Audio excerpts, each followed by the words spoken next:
आप सभी को जय श्री राम। हमारे एक मित्र ने पूछा है कि मंत्र जप करने से क्या होता है।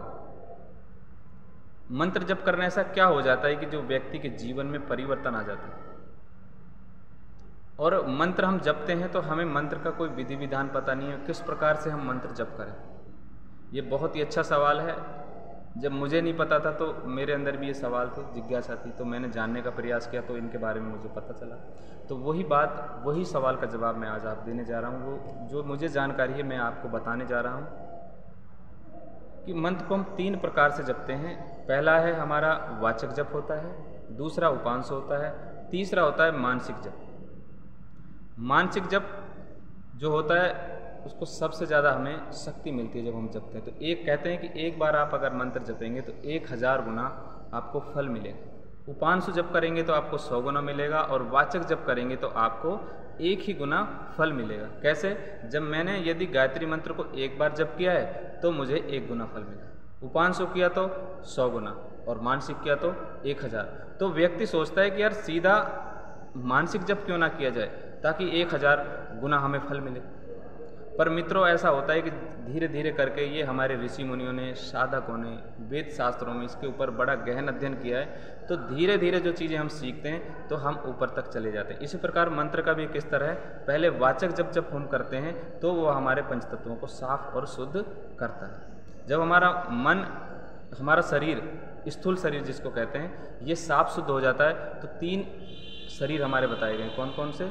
स्थूल शरीर, सूक्ष्म शरीर और कारण शरीर। अब इनकी तीनों शरीरों की अगर हम बात करेंगे, इनको डिटेल में बताएंगे ये क्या होते हैं, तो फिर वीडियो लंबा हो जाएगा।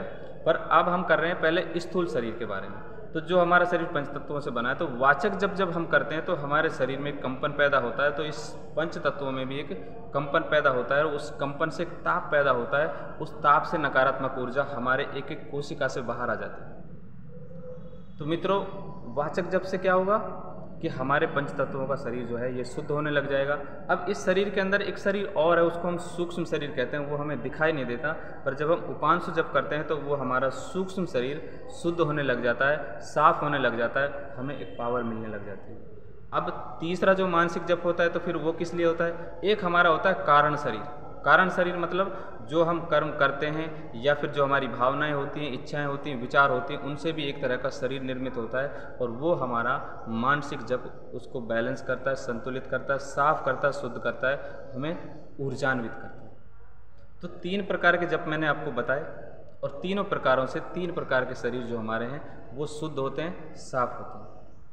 तो जब हम इसको एक स्टेप बाय स्टेप करेंगे तो हमें इसका फल मिलने लग जाएगा। लेकिन अगर आप पहले कारण शरीर को शुद्ध साफ करने लगेंगे तो उसकी पावर बहुत ज़्यादा होती है। इसलिए हमें अपने नीचे से सीढ़ियों को चढ़ाते हुए ऊपर की तरफ जाना है, ना कि ऊपर से नीचे की तरफ। ये गलती ज़्यादातर साधक लोग कर लेते हैं, मंत्र जप करने वाले कर लेते हैं, क्योंकि जानकारी पूरी होती नहीं है। तो उसके फिर हमें कुछ परिणाम उल्टे मिलने लग जाते हैं। किसी को ज़्यादा ऊर्जा मिल जाती है तो सर में दर्द होने लग जाता है, किसी एक पर्टिकुलर पार्ट में हमारे दिक्कत आने लग जाती है, तब लगते हैं कि मंत्र जप करने से समस्या हो रही है। तो इसलिए पहले शरीर को साफ शुद्ध करना है, फिर हमारा मन साफ शुद्ध हो जाएगा, फिर हमारी अंतरात्मा साफ शुद्ध होने लग जाएगी, ताकतवर होने लग जाएगी।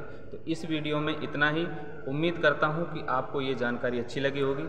आप सभी को जय श्री राम, जय श्री राम, जय श्री राम।